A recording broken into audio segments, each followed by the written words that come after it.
Okay, let's unpack this. Today, we're doing a deep dive into, well, a really extraordinary historical narrative. And we're drawing from just one single source, but it's incredibly rich. It's The Sabres of Paradise by Lesley Blanch. Ah, yes, Blanche, published back in 1960. Right, and it's around 500 pages. Look, this isn't just a dry history book. It's more like a vibrant tapestry. You've got history, politics, biography, the whole Russia-Caucasus War saga, Islamic resistance. It's all in there. It really is packed. So given its length, think of this as your shortcut, a way to get genuinely well-informed about this fascinating, maybe lesser-known struggle.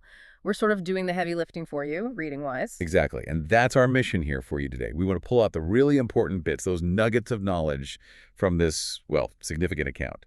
We'll hit you with some surprising facts, hopefully things that stick, but maybe more importantly, give you the bigger picture. Why this piece of history actually matters, Its lessons echo. Okay, so let's dive right in. The heart of the conflict, this 19th century struggle. Caucasian tribes versus the Russian Empire. What made it such a long, almost legendary resistance? And just to place it for everyone, we're talking modern-day Chechnya, Dagestan, those kinds of mountainous areas. Yeah, good question. I mean, at that time, Russia was pushing hard, imperial ambitions, Yeah. try and conquer these really tough mountain regions. And Imam Shamil, he's the one who managed to spearhead a unified Islamic resistance against them. What's really striking about Blanche's book is how deep it goes. Not just the battles, but the culture in the Caucasus, the politics, their customs, and crucially, the huge spiritual influence of Islam in that whole region. Right, and at the center, the absolute core, is Imam Shamil himself. Blanche doesn't just paint him as a warrior, does she? Not at all. She portrays him as this great, brave, and spiritual personality. I mean, he was a spiritual guide, a Sufi sheikh. From the Naqshbandi order specifically, which Right. turns out to be quite important. Yeah, that's a key detail. And on top of that, a really sharp political leader. Somehow held off the huge Russian army for, what, decades? Decades, yeah. It's quite something. And that description you mentioned, it's powerful. What Blanche does so well, I think, is connect Shamil's spiritual authority, his influence over the people, directly to Islam and Sufism being central to the whole movement. It really makes you ask, doesn't it? How did that deep spiritual belief fuel such a long, tough resistance against a massive empire? How did it? Well, Blanche explains it. That Naqshbandi order, it emphasized discipline, spiritual focus, community, solidarity. Combine that with Shamil's own charisma, his claim to, well, divine authority.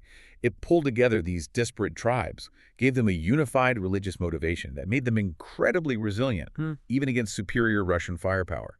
It turned scattered fights into, essentially, a sustained holy war for their land. A holy war for their land. Wow, and formidable is the word. But it wasn't just Shamil, the man, right? The way the book paints the Caucasus itself, the land they were defending, it's so vivid. Oh, absolutely. Blanche's descriptions, the mountains, the sheer natural beauty of the tribal life, Yeah. it's captivating. You almost feel like you're there. You really do. You can picture the ruggedness, the beauty, and these fiercely independent people.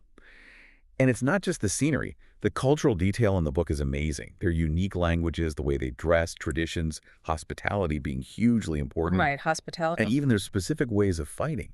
What's really interesting is how the culture itself wasn't just background noise. It was part of the resistance, a bedrock for their unity. How so? Like an example. Well, Blanche points out how their ingrained hospitality, normally about welcoming people, was actually strategically used. It let them move fighters or spies covertly, gather intelligence, basically turning a cultural norm into a tactical tool. That's clever. Turning hospitality into spycraft. Now, the book also deals with the other side, the Russian Empire. It details the Russian aggression, their military tactics, but also the atrocities against the locals. She names generals like Yermolov. And just to be clear, for everyone listening, as we relay Blanche's account here, we're just conveying what's in her book, her perspective. We're not endorsing any viewpoint ourselves. Exactly. That impartiality is key. And speaking of how things are portrayed, Lesley Blanch's writing style itself is a big reason the book is so, well, magnetic. It's described as literary, captivating, pictorial. She's not just listing facts. No, not at all. She really gets into the emotions, the atmosphere, what the people might have been thinking or feeling. Honestly, sometimes it feels, as the review notes say, closer to novel writing than traditional history. It pulls you right in. It really does. But as gripping as it is, and this is where I think it gets really interesting, it's always worth looking at a source like this critically, isn't it? There are different takes on the book itself. Oh, absolutely. You have to. So first, let's cover the praise, the positives people point out. It's widely seen as an excellent introduction to Shamil, his movement, his personality. Yeah, definitely a great starting point. And it gives this captivating portrayal of Caucasus culture. Plus, it's valuable research on a topic that wasn't, and maybe still isn't, widely covered in the West. And it's praised for capturing the spirit of Islam and jihad accurately in that context. What does that mean exactly in this context? Well, Blanche makes it clear that for Shamil and his followers, this wasn't about, say, aggressive expansion. It was fundamentally defensive. A sacred duty, as they saw it, to protect their faith, their land, their whole way of life from an invading empire. Right, a defensive struggle. Okay. But then there are the criticisms, too. We should mention those. Definitely. For balance, some critics feel her Western viewpoint sometimes comes across as a bit romantic and emotional, maybe idealizing things slightly. Okay, I can see that. There's also a point made that fully verifying all the historical references she uses can sometimes be tricky. Documentation challenges, perhaps? Possibly. Yeah. And finally, the criticism that the Russian perspective is somewhat less covered. The focus is definitely more on the Caucasus side. Which is important for you, listening, to just, keep in the back of your mind. Consider these different angles when thinking about this history. So where does that leave us? What does it all mean for you? Well, the book is consistently called essential reading.